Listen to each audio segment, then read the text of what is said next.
This is a 2023 Ford Marverick, and some people might argue that it's not a true truck. But if you ask me, if it has a bed in the back, it's a truck.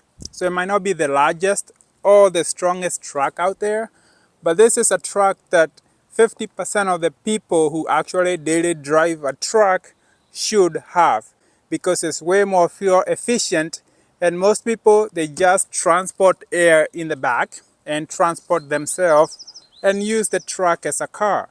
So why drive a highly inefficient truck, or you can actually drive this, have the same utility as a truck, and also save money in the process.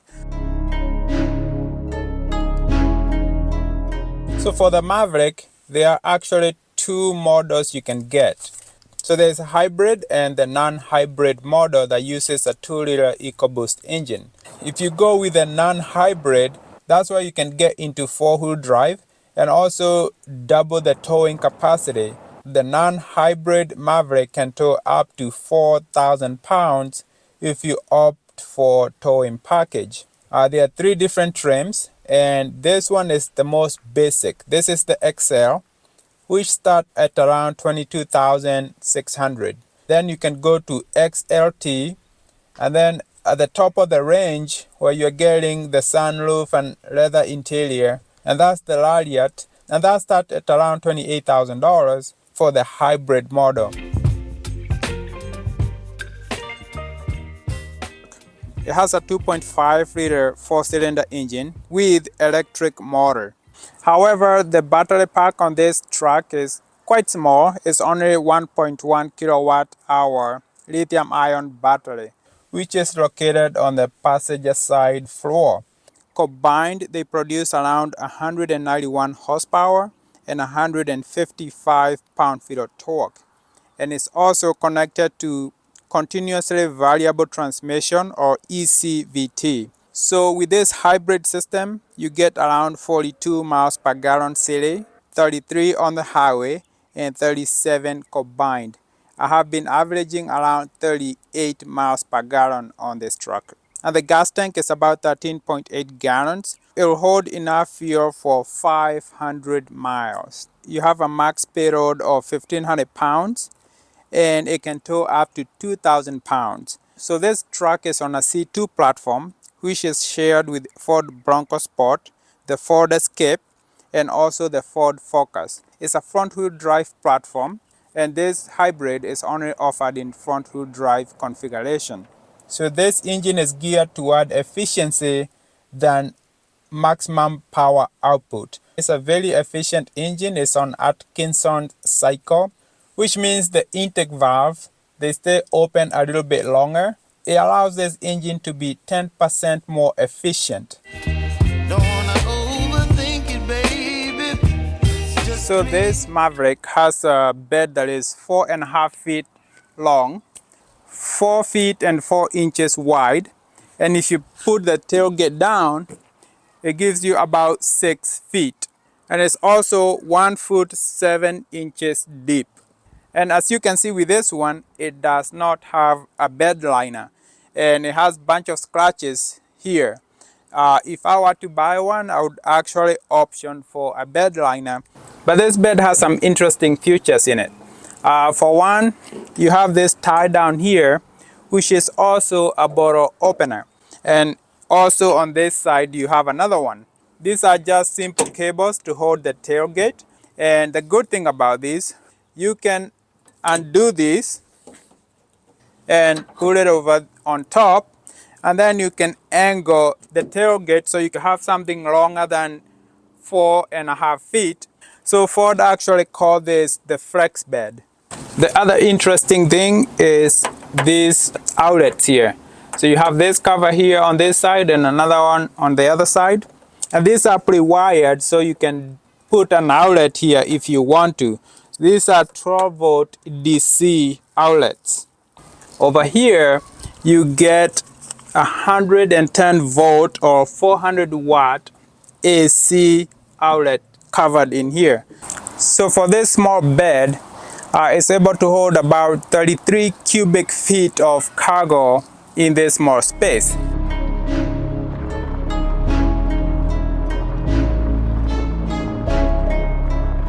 So as of 2023, this is the third truck that is based on a unibody construction. The first one was the Honda Ridgeline, which came out way back in 2005, and that's the one I actually have. Then there's Hyundai Santa Cruz. So the interior of this truck is very basic. The XL model has a very basic interior. Everything is manual. Even to lift the seat up, you have to use this and then move the seat up and forward. For the lumbar support, it's also manual. To move the seat forward is manual. I'm 5'11", and you can see I have plenty of room on the top. So the back is a little bit tight. So you have about 35.9 inches of legroom. And the rear headroom is almost 40 inches, 39.6 inches. And then you have hard plastics everywhere. The way Ford was trying to make them look a little bit nicer is adding some design to these plastics. Like the door handles are very interesting. Every plastic has a different texture to it, and it breaks it off. It helps hide that you have all plastic interior. The only part you have leather is this armrest over here. But the good thing about this interior is storage, because you have small areas you can put things. Like on the front here, you have a little bit storage there. You have storage here. You have storage down here. You can put your phone here, which I think on some model you can option for wireless charging, so the phone goes there. The phone can go here actually standing up, and you have a little bit of space down there, and you can remove this and actually clean it. You have two cup holders here. There's a little storage over here, more storage back here, and then you have this. This is actually quite deep. You can see the whole license plate can almost go in there. And then on the doors, you have storage on all the doors, and some of these are meant for large water bottles. You can put in here. As you can see, you have a bench seat. It doesn't split. It's not a 60-40 Ford on this one. You can actually lift this seat up. So you have a strap down here, which you can just pull and lift this, and it requires a little bit of a push for it to stay up. And then it reveals a storage space over here. It's a good size storage over there. You can put some grocery there. But on this side, you have a small cubby down here. You can put like a loaf of bread here. But because of the hybrid system, the middle section doesn't have that much storage. And the reason is because of the batteries. The hybrid batteries are down here. The 12-volt battery that actually run the car is down here, which is a nice placement because it's easy to access. But the back end also comes down. Again, you have a strap you can pull. So these are tether points for the child seat, the front facing child seat, as you can see.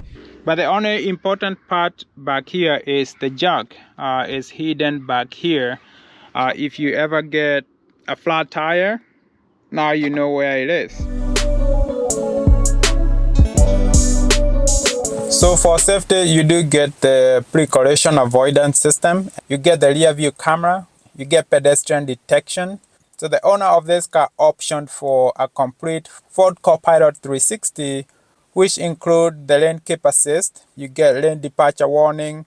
You get blind spot monitoring, cross traffic warning, and lane keep steering assist.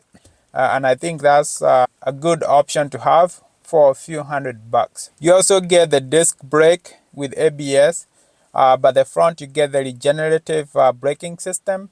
So it's a system you have to get used to. They are a little bit aggressive, and they bring this truck to a stop relatively quicker than you expect. So the screen is 8-inch and is quite basic. You are actually using your phone to give you any type of function on this one. Even the navigation, it relies on the phone. It is responsive. So you do have Bluetooth, Wi-Fi, Apple CarPlay, and Android Auto. I heard some people complain about the Bluetooth. It's not very consistent. Sometimes it works and sometimes it doesn't. I think the screen just need a little bit more computing power. And maybe in the next year or the next generation, we'll see a more powerful infotainment system. But for the price point, I cannot complain. You do have a rotary selector here. Works very nice. So on this one, you still have a key to start. If you option for more, you can get the push button start. I like the simplicity of the interior. So the air conditioning is not dual zone, it's a single zone, which I don't mind. You know, air conditioning is air conditioning to me. So right now the car is on drive and my foot is not on the brake. And that's because you have this button right here. So this is for brake hold. And all you need to do is hit the gas pedal and then the car will start moving. But you can turn it off. This one is for traction control. You can turn it off. And this is just for driving modes. You know, normal driving, you have a toll, slippery areas, or eco-friendly, I guess, and then sport. But I'm driving in normal mode most of the time, and I'm getting about almost 38 miles per gallon. So this truck is very easy to drive. The steering wheel is very light. It feels like you're driving a car than a truck. Even with the battery pack for the hybrid system, this car only weighs 3,600 pounds. This is lighter than my Ridgeline by over 800 pounds. So it does feel lighter on its feet. Suspension is a little bit stiff, so it's a little bit bouncy. I wouldn't say it's uncomfortable, but it feels more like on the sporty side. Other than that, most of the time, as you can see, I'm on electric power. And when I approach the light, the regenerative brake system will start to work and it will actually tell me how much power was put back into the system. So I'm gonna make a U-turn here, and the turning radius on this car is about 40 feet. So it's easy to turn on a two-lane kind of load. It feels like I'm driving a small SUV than actual truck. So the steering wheel is light and it's also sharp. A little movement will actually move the truck. There is no play at all with this one. It is electric steering and it's a little bit numb. You don't get a lot of load feedback with this steering at all. There is minimal body roll, if any. You have to turn at a very sharp corner to actually experience some body roll on this truck. So I do like the summary here because every time you drive, it tells you how long you went. The average MPG, which is 43.1 at this trip, and 1 mile of it was electric. So most of the time you're on electric driving if you're doing less than 40 miles an hour. But I did notice in hot weather, you are more on the gasoline engine than the electric one. Right now you can only hear the electric motors. Gasoline engine will kick in, especially when I'm using the air conditioning. This is a hell of a truck for $23,000.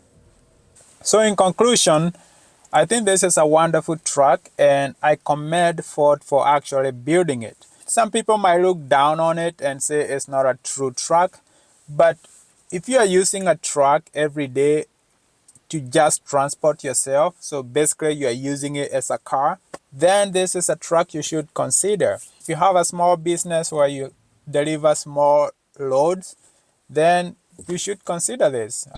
I think it's a wonderful thing to have because there was no option for a truck like this in the market. There was no option for a hybrid truck in the market.